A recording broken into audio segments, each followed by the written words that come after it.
Hello, my name is Joana, and I'm a project manager, and I'm the manager also for the mentoring program in my cooperative, which is a social cooperative based in Amadora, which is a city next to Lisbon in Portugal. And here with us, we have also Patricia. She's also a project assistant at Aproximar. Well, nearly moving from a project manager. She's in the path, in her career pathway to become a project manager. And she's here with me because she's dealing with the projects and also with mentoring programs related to education. It's her expertise, which is not, it's not mine. My expertise is more related with mentoring structure and the mentoring methodologies. Okay, so I will share my screen. And today this workshop will be dedicated for us to share our experience mainly of how we have been training our mentors, and we use a specific methodology which we called a simulation pathway. So it's a process where the mentors or the participants are trained by experimenting and following certain steps as they would have in the normal and natural relationship of mentoring. Okay, so I will pass on to this because I already spoke a bit. So we will go a bit on the topic that I'm going to present. I'm going to share some of our methodology. Then we are going to split in some breakout rooms. We had planned for 4 breakout rooms, considering the number of participants. But as I'm seeing that we are less, maybe we will have to cut 1 or 2 rooms just to cover all the participants. And then we will make a discussion on how the takeaways that you can use, and the main idea is also for you to exchange and to share how you have been training your mentors and what we can take from this methodology that I'm sharing. Okay, so in terms of our track record, and just for you to be aware of our experience, we have been working in mentoring since 2009, which was really the first start, where we get to know what is mentoring, and we started to create our own mentoring model. So all the structure that we have to implement the mentoring. Then throughout the years, what we have been doing, it's a twofold perspective. So for one part, we have been increasing and improving the way that we train our mentors, the materials, the contents that we have, the hours, the duration that it takes, and so on, and also with this methodology of the simulation pathway. And the other perspective, we have been creating and adapting and adjusting the mentoring model that we have to different target groups. So the idea is that we have a common process map, and then we adapt to the specific contents to different target groups. For instance, we started with people from disadvantaged backgrounds, and then we started to work with job seekers, then with ex-inmates, with first job seekers, unemployed people, and then we are now in this process related to education.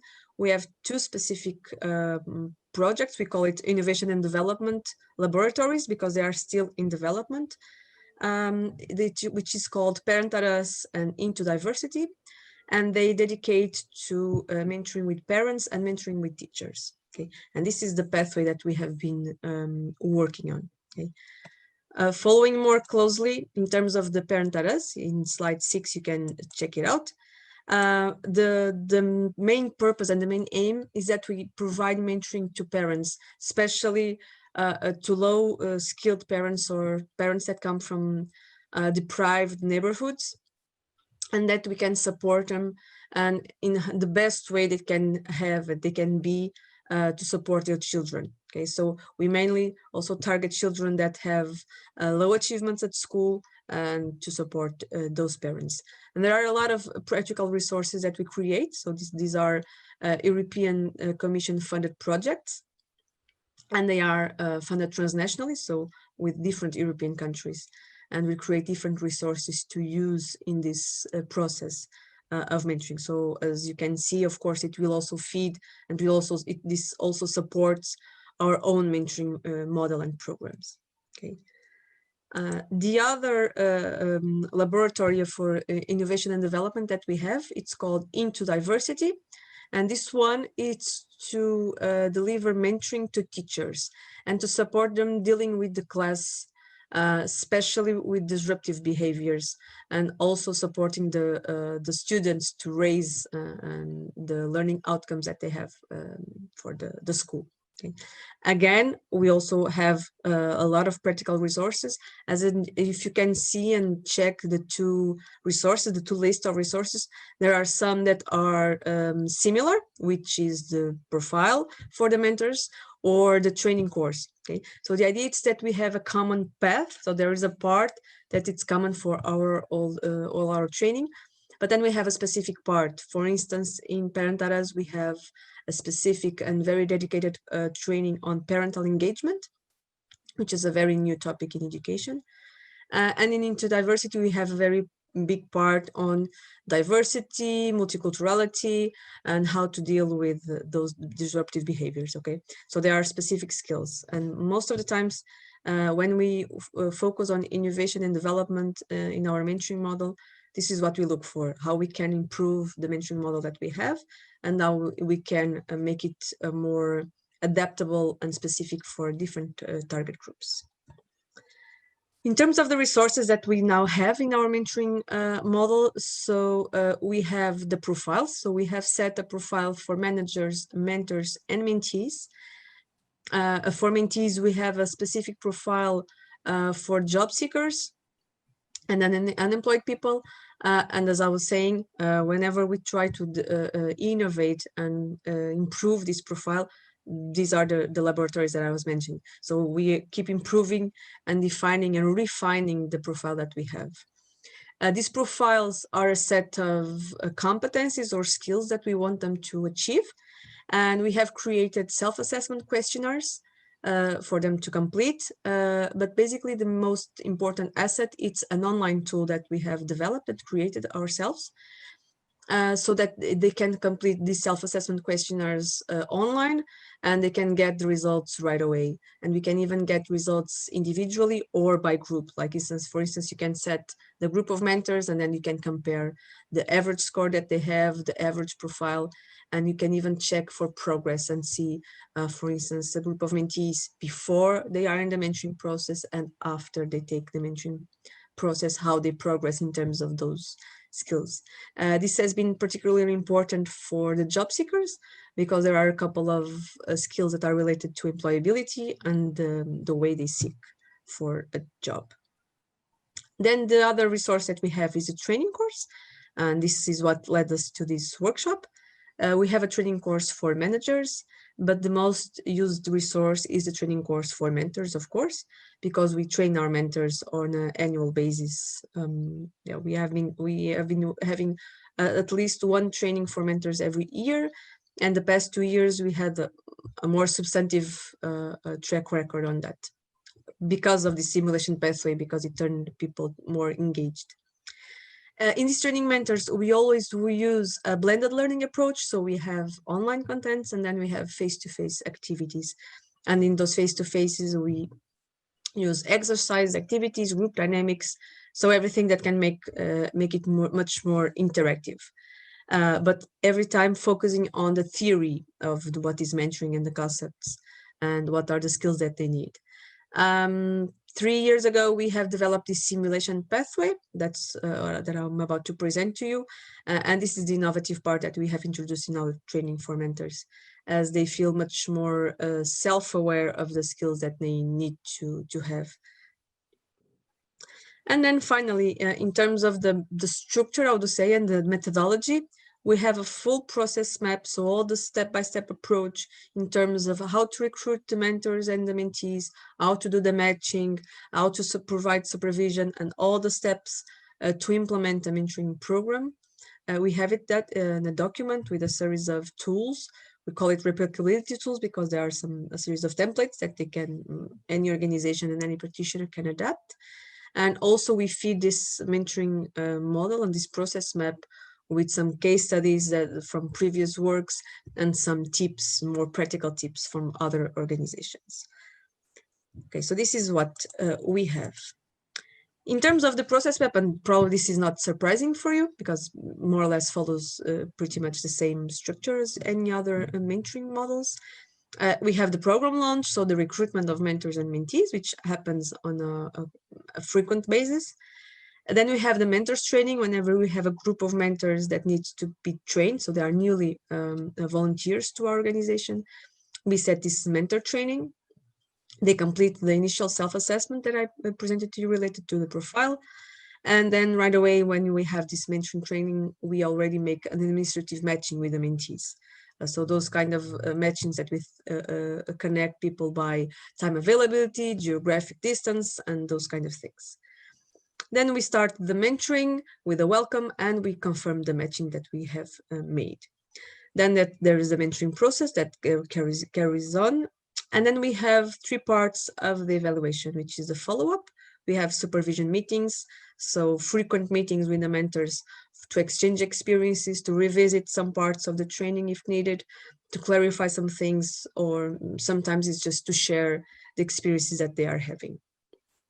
And also we have the evaluation, which is the self-assessment at the end, so to make the comparison that I mentioned, and of course the support to the mentoring closure, so to make it go to an end. And then the most challenging part, as I guess for all of mentoring practitioners, it's the evaluation of the impact. So to assess what were really the outcomes from the mentoring process. And most of the times the hard part is to isolate the outcomes of the mentoring, not due to some other external factors. But we have been trying to achieve this. In terms of our training mentors, just as I said, so we have been improving this training and the methodology that we have been using in training. And 3 years ago, we had the mobility project, also funded by the Erasmus Plus and the European Commission. And this mentoring project, this mobility project, led us to go to 4 different countries to teach mentors in other countries. So we went to France, Italy, Greece, and Romania. And we also were able to go to the European Mentoring Summit in 2018, which was the very introduced us to this summit. And also this was the part that made us become members of the European Evidence-Based Mentoring Center. And within this mobility project, we decided to create this new methodology, so a new way to engage participants, especially because when we have the training mentors locally, we can have like 3 hours, 2 hours on after hours, during working hours, we can manage it easily. But when we were in these mobility projects, we had to go to another country for a full week. So it was Monday to Friday. So we needed to figure out some way that participants get connected and engaged throughout the week, because it was very, very intensive. So that's when we come up with this mentoring simulation pathway.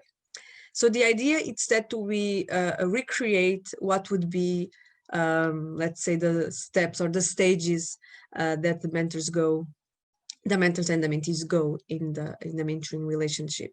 Of course, that these stages, they are not fixed, so they are not closed like in a box, but there are more or less certain steps that they follow. So the idea is that we covered all the simulation and all the path throughout the training following these different steps. And this means that more or less, so we're having 1 week training. The mornings were dedicated to going to the concepts, the definitions, and much more focus on theory, even if we used exercises. And the afternoons were dedicated to this simulation. Okay, so they were paired, so the participants were paired and they were working throughout the week with each other. Okay, so we started with the matching, as any mentoring relationship would do, and we use a game which is called Linzer, and they get to know each other and they can get to choose each other. Okay, it's more or less about the speed date, which a lot of organizations use to make the matching, so mentors and mentees choose each other, so it's similar to that. So this is the first part where they simulate that they will be in the mentoring, and then they will choose their pairs for the rest of the week. Then we go with the confidence and how we can build trust between the mentor and the mentee, and what kind of support they really need each other. So we have also, again, a game. This is just an example. We have different games, of course. I'm just putting here some examples. And in this specific example, the mentors and the mentees will have to guide each other with the eyes closed, okay? And they have a certain pathway to pass on. Then we moved to the diagnosis and the action plan, okay, to identify the needs and to set the goals for the mentoring process for the mentee. So what are the long-term vision that the mentee foresees for his life? And they had to experiment and to try it on, okay. Then they have the feedback and the self-efficacy. So how the mentors could provide this feedback and how they can promote the self-efficacy on the mentee. And again, we use a lot of games and a lot of exercises to make people to think how they can work with the mentees and how important is the way they give feedback. And so more important than, because it's just I said in the mornings, we focus on what is feedback, the different models of providing feedback, and we have some different exercises, but they were all in a group of participants and of mentors.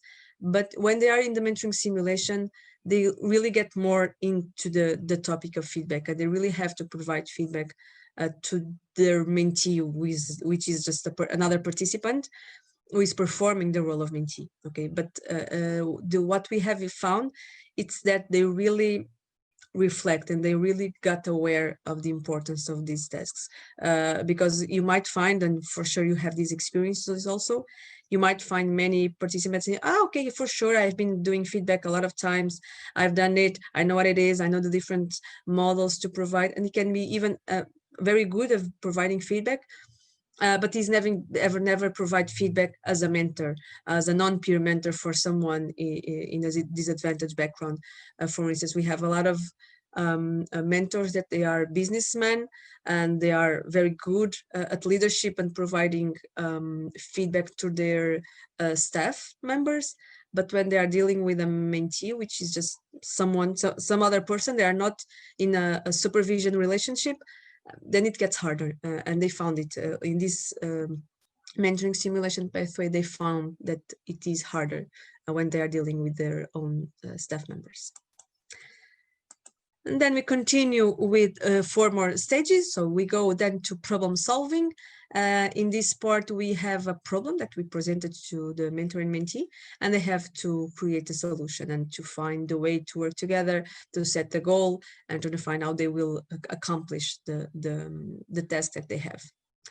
Then we have a stage which is, well, actually it's a stage that it's more or less throughout the entire pathway, which is the self-esteem. And basically this is just to nurture each other.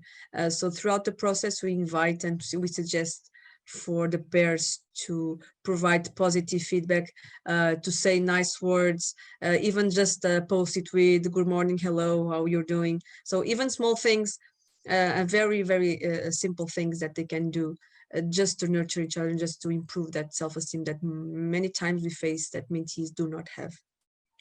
Okay. And then the last part of this simulation pathway, and because we feel it's important for the mentors, is that they are aware of how they can be supervised and what we take from the supervision. So again, we put the mentors and mentees working together, and they would understand, they would connect in terms of identifying when the manager is supervising the mentors, what are the implications that this has in their mentoring relationship. And of course, at the end, we go with the outcomes and assessment. So the mentor and mentee that they are in pairs, they will have to evaluate and to assess how was the full week and the mentoring simulation pathway that they had, how it went and what they can take from it to their actually training as mentors. Okay, remember that we are speaking here about training mentors. So whenever I say the mentee, it means that it's one mentor that is being trained, but he's performing the role of a mentee. Okay, and of course that it doesn't happen throughout the week because they keep changing roles. Okay, for both participants have the possibility to perform this and to test and to exercise. Okay. So here are some of the tools used in this process. So whenever I spoke about activities and exercises and games, we actually provide the tools. Well, basically, these activities that I've shared, it has been every time face-to-face. So we provide them these templates by paper, so they can use it. It's not mandatory. We just give them a bunch of papers. Okay, these are some templates. We explain them how we use them, and they use it if they can. For instance, for sure, many of you know the Wheel of Life, and we tell them that they can use it for the diagnosis. For some mentors, might be hard to trigger the conversation and to start to identify what would be the needs for that mentee. And these kind of tools can help them to break the ice, basically, and start chatting and understanding what are the different situations. The action plan, it's a template that it's not from our own. It's from a partner, which is called Bagage. It's a Hungarian partner. And they work with the mentoring since 2009 with us. So we have been walking together this journey.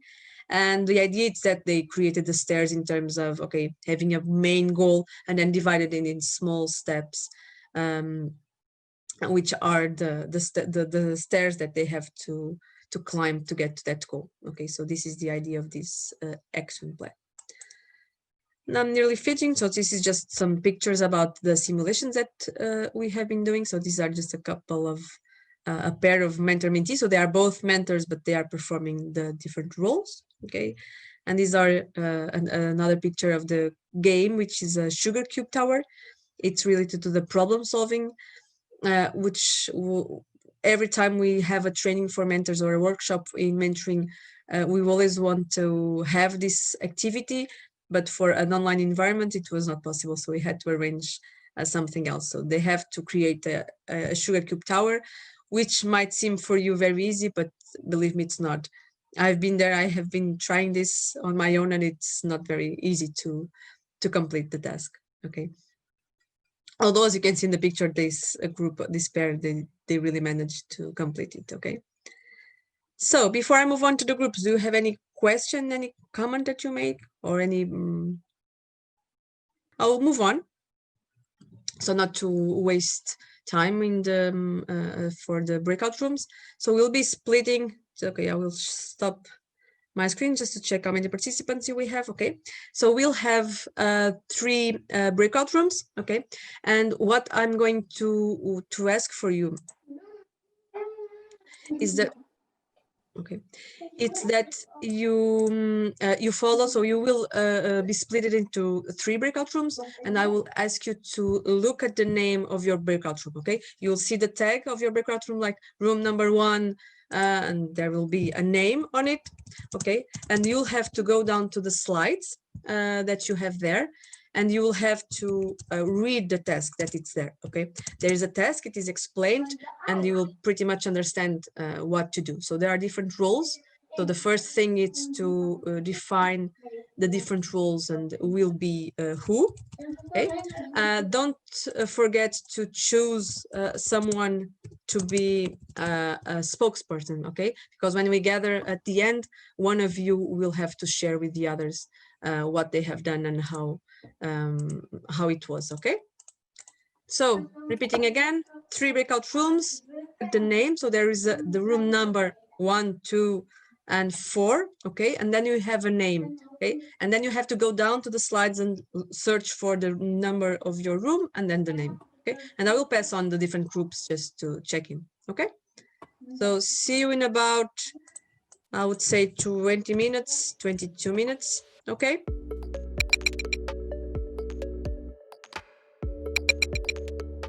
Hello, welcome back. So whenever I say, and whenever my participants do those kind of activities and they come back with a smile, it's okay, the first part, at least you had a good time. So that part, we nailed it. Now let's see if we can get some takeaways and some important things that we can improve our training to our mentors. We had already, well, we use the way that we do. It's that at the end of this activity, we give a piece of paper to all mentors and mentees, and they have to write down the 5 people that, or the 3, depending on the number of persons that we have, that they appreciated the most by order. So number one, this is the one that I feel more empathetic with, and the second and the third. But this is confidential, so they don't tell each other. So it's up to us then to understand that. And of course, for sure, we have a lot of mentors, mentees that they choose one another in the first spot, so that we know that, okay, these really got connected to each other. But then we have a couple of, even for mentors, that they are not chosen by anyone.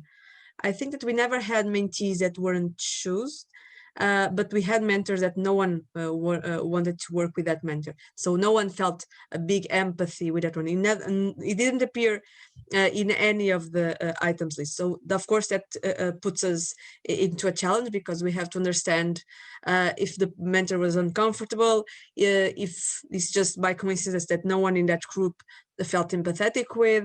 And I have to be honest that sometimes we are already guessing it. We already know, because the way you talk to the people is probably within this group, this mentor will not fit, but we always want to give it a try. Because we also had the other way around. So people that we thought, I don't think that this group would fit. And then there's someone who chooses that mentor and they really get connected well. So it really depends sometimes on the empathy that people create. But I can share with you, we never did it. We just did, well, we did it, but it was in I would say safe environment, because we're just partners experimenting it. So we have a partner that also implements this activity. And at the end, what they do is that they put all the mentors and all the mentees in front of each other, like in a line, so 2 lines in a row. And they have to look with the eyes to the person that they want. So they have to make eye connection and eye contact to the person that they choose. So if the person gives back that eye contact, so they start like flirting a lot with each other, and then, okay, we are a pair and we mix together. Of course, we did it as a fun activity. We thought, everyone in the room thought it was very, very challenging to do that, because of course, if you imagine having to say and to choose a mentor, it's hard, but choosing with the eye, or and it happens in the activity that we had, that there was one person that was looking and no one looked back to that person. So it's really, really awkward. But they have tried, and I know sometimes there has to be someone that goes to completely out of the box activities and try it on. But for us, we never tried, because we thought it would be very, very challenging for us. So we never tried, but this is the way we do it. Just Clementine, just they write in a piece of paper, and then we just go ahead with them with the matching.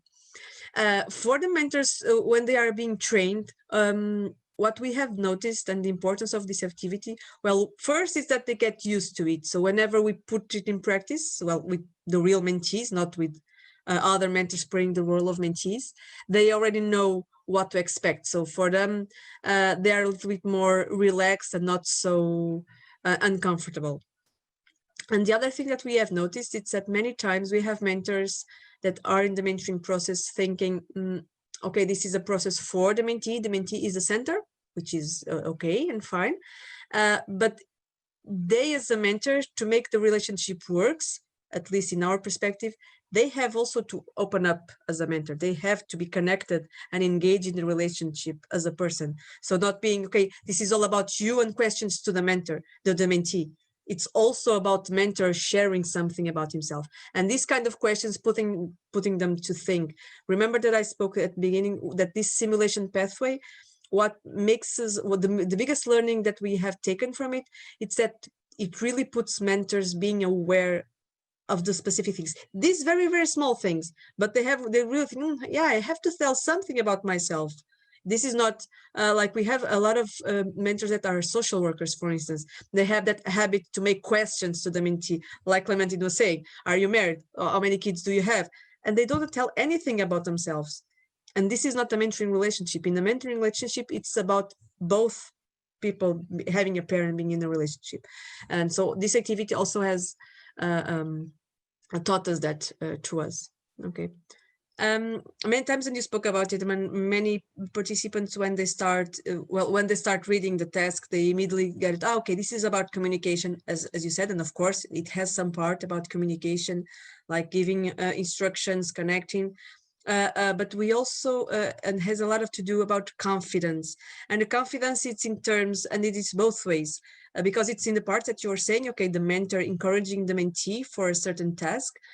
But most of the times what we found in this activity, it's that not all people, you would guess, so I think that I'll make a statistic on how many people do not know how to fold an airplane.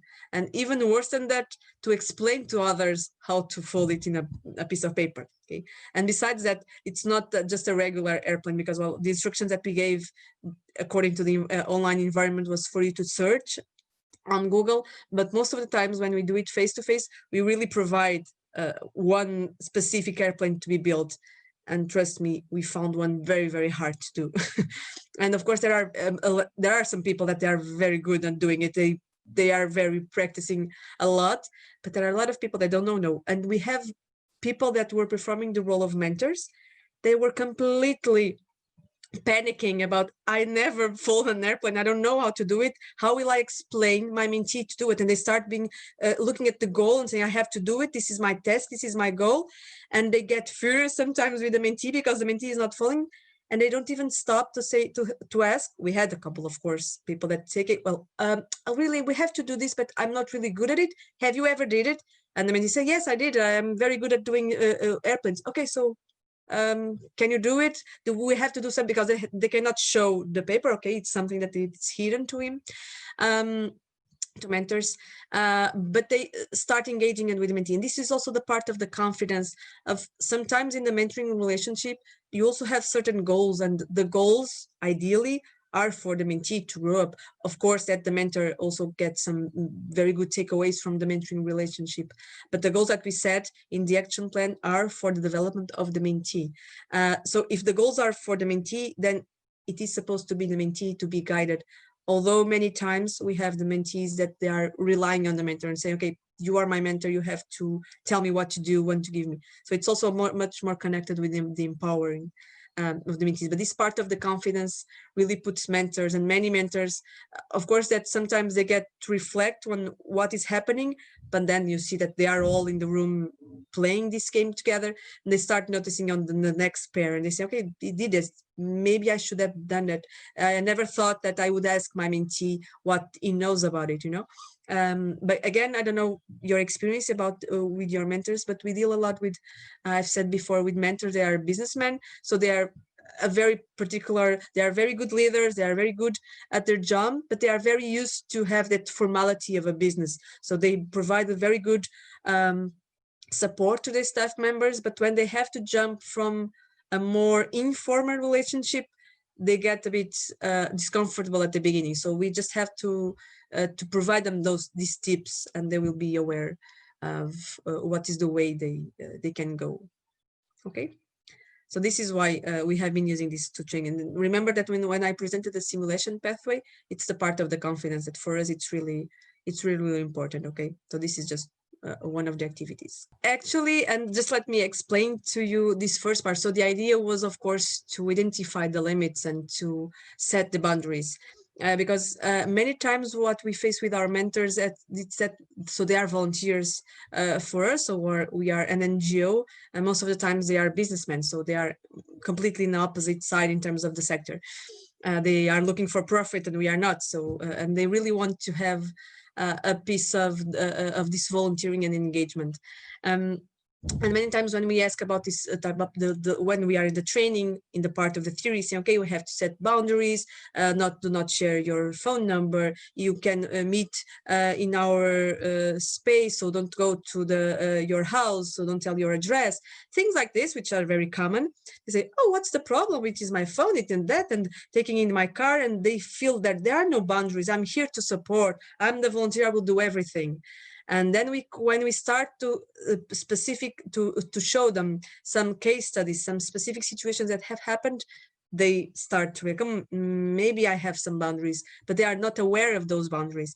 And the idea of this activity was to put them to think about it. Okay, so that's why we use it in the training, in the part of setting boundaries. And also the part of creating trust. This is also important, as you all mentioned. Of course, it's a very good, but it's important part. If you create trust, it will be easier to show your things. in this online environment. That's why I told in the group that for Virginia would be harder, because the idea, it's because we are almost of us working at home, or many of us are working at home, and the idea was, okay, if you ask me, I probably will not show you my bathroom or my room or the bed where I sleep or the dining table. There are a lot of people that do not have any issue on that, either because they are very organized and everything is clean, but probably others, even they have everything organized, they do not want to share it.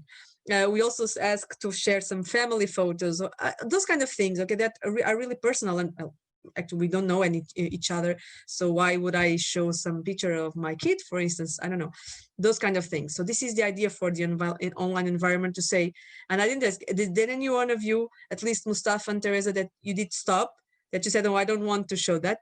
You did. Okay. Okay, so for me, this was about it. If you follow the slide on slide 31, okay, I have put there some remarks in terms of the challenges that we are facing. And as you might see, the biggest challenge that we've had this year is to put this method of simulation pathway into the online environment, which is very hard, okay? And also the challenge, it's because when we came up with the idea of the simulation pathway, the training, as I was explaining you before, was for a full week of training, so Monday to Friday. So the idea was to keep people engaged.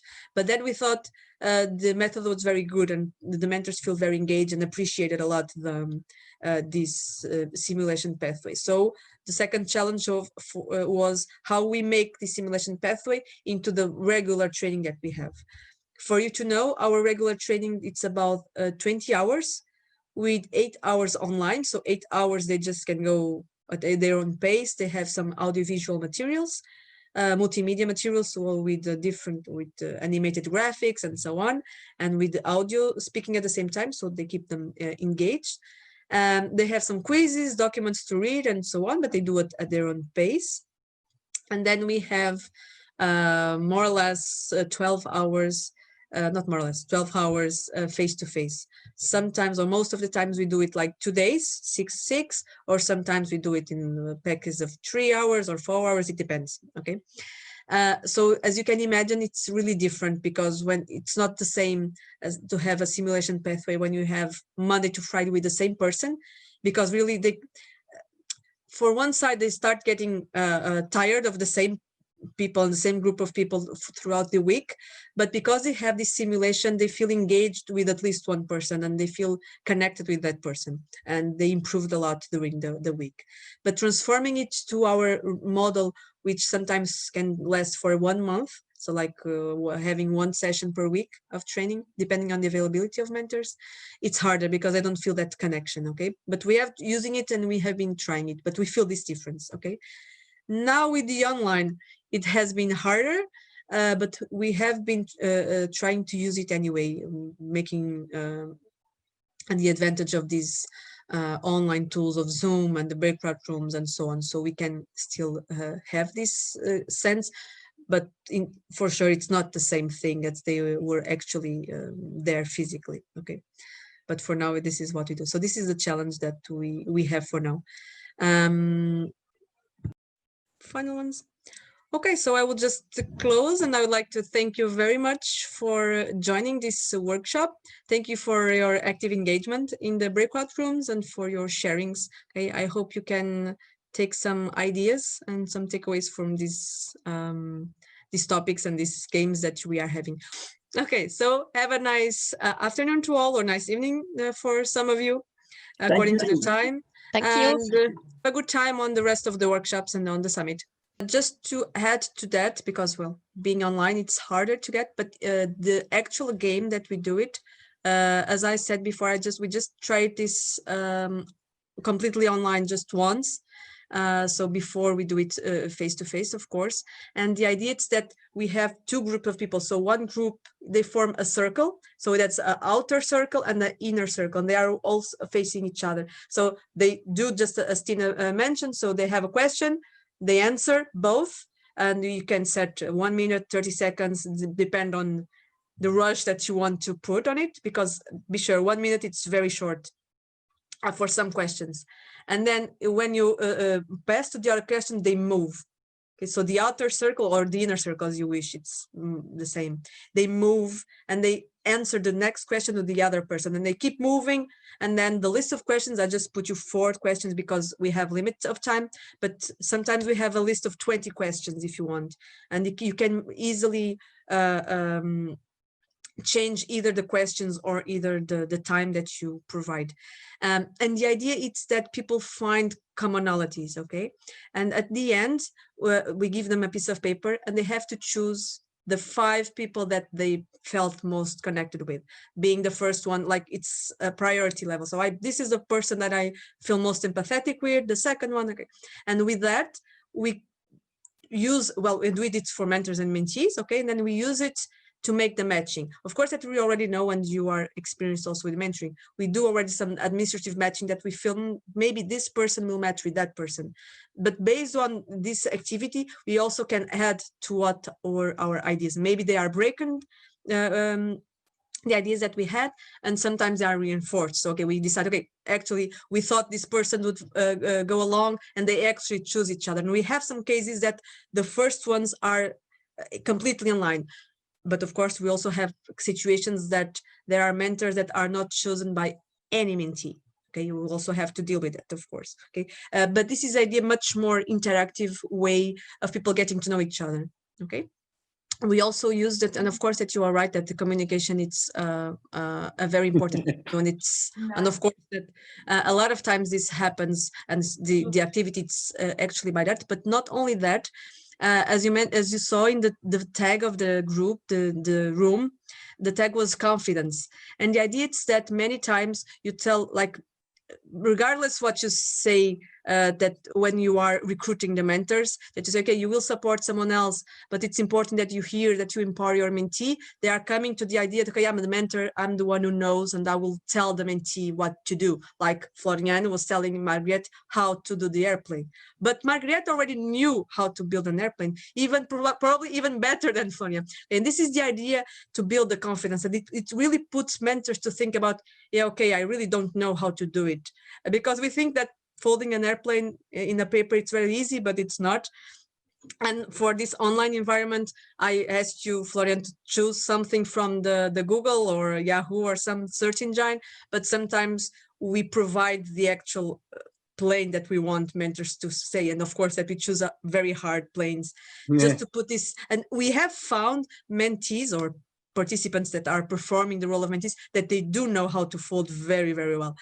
And so it's really interesting that they put, and they start reflecting, okay, yeah, maybe I found some mentees that they know what to do. They just need to facilitate and to give them the confidence and the trust that they need. This is the idea for them, that, and when they do it, they get that trust and confidence between each other. And that's the idea of this, also this activity. Because they put them to reflect on that.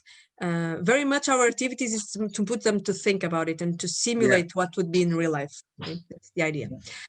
Going back, before we move to the other group, going back to the question that you make, our training, it is, well, now it has changed for the 100% online. So being 100% online, it's 20 hours. And 20 hours because we make 8 hours online synchronous sessions like this one that we are having now, and the rest, it's the hours that more or less we calculate that they will spend online. So checking the materials, audiovisual, doing the quizzes, we have some quizzes that they have to do, and just checking some other documents and some YouTube videos that sometimes we found it interesting, and so on. So it's 20 hours. When it was face-to-face, it was not very different. The difference was that we push more hours for face-to-face. Okay, so we used to have 12 hours face-to-face, and most of the times we covered in 6 hours training in 2 days. Okay, and most of the times they do commit. Because most of our volunteers, they have a greater vision, so they really want to get involved as volunteers. And if we say to them, okay, yeah, you can be a volunteer, but you have to go through this path before, and say, okay, it's fine, no worries. If and they like the interaction and the engagement with others. because we mix, it's not only, we do not only train our own volunteers for our mentoring program, but we also train mentors from some other organizations, and then we mix them. And that's part of the mixing. It's so interesting that they find it, the exchange. So that's how we have been doing it. And the part of the certificates, yes, we do provide the certificates when we are training our mentors for other organizations. The only thing is that we need to say that they have to be present at the face-to-face or the synchronous sessions, and they have to complete all the materials online. So the audiovisual materials, there are a couple of them that are mandatory, and the quizzes. And if they complete it, they have the certificate. For our own volunteers, they are only provided with a certificate once they complete one mentoring process. So there is the first mentoring process. It's very closely supervised. And at the end, we say, okay, you are done. You are a mentor to keep, and this is your certificate. For some of them, it's just a paper, and it's just a recognition of their work. But in national level in Portugal, it counts as formal hours of training. So it's important also for them. We have been using this also, and of course that it depends, and you are right, when there are a lot of different situations. We haven't been having mentoring inside their homes, but we have been working with a partner that he has mentoring inside their home. So of course that mentors go inside the mentees' homes. I'm not sure if the other way around also happens. But the idea here is to put the mentors, remember that we are here covering how we train mentors. And it's again to put mentors to think about their own limitations and their own boundaries. Because sometimes when you start right away, you ask, okay, so let's reflect on some rules for the mentoring. What would be the rules? Do you have any limitations? They say, no limitations. We are here to provide all the kind of support to mentee. I'm at their mentee's disposal anytime. And then you start pointing out some specific things, and then no, I would not do that. No, I don't want that. I'm not comfortable with it. And they say, maybe there are limits. So this activity, and I was approaching the group because this is the activity they have shared. It's the adaptation for the online environment, because when it is face-to-face, what we do is that they are mixed in pairs, and they have to touch different parts of the body. So elbow to elbow, knees to knees, foot to foot, hand to hand. And then we go to more close and more intimate parts, like the hip or the cheek or the nose.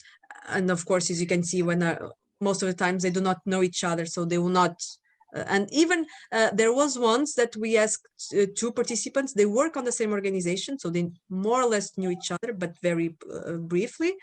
And they had to touch the knee, but from one of them it was very, very uncomfortable, and the response immediately was to take a step. She really did that, and it was very interesting because she was really felt uncomfortable in that way.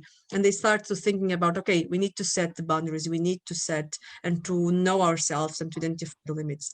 Okay, so this is our way for approaching and for giving this simulation. Okay, the numbers of the rooms that you had, they follow. So we follow this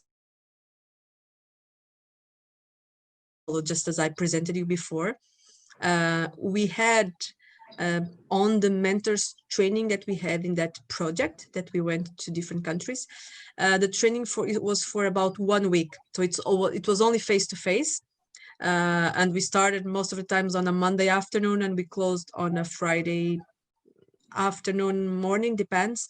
And it was a full day of training, a full week of training. It was very, very intensive. But the sense and the idea of the simulation was much more closer, because they could feel like from Monday to Tuesday to Wednesday, a progress on how they connect and how they relate to each other. And it was easier to follow the simulation pathway. Okay.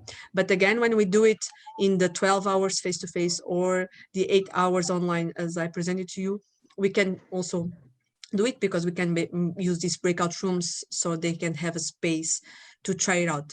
But honestly, we haven't only worked for twice, and it was during the pandemic, and it doesn't give you the result as it would on face-to-face. Okay, we are also trying to, so our idea is to experiment again and again to try different at different times, so we can get all the improvements and all the learnings. Okay, I put you also there on the final ideas. Okay, that there, just as I'm speaking about. Okay, the challenge that we had come up with this method of the simulation and all the pathway, and we have been improving from the last 3 years, all the activities and all the tasks and how we can come up with them. And then suddenly there's a pandemic, there's a confinement, and okay, how we do it using the online environments. Okay, so we also have been dealt with that, and we are still improving it. Okay,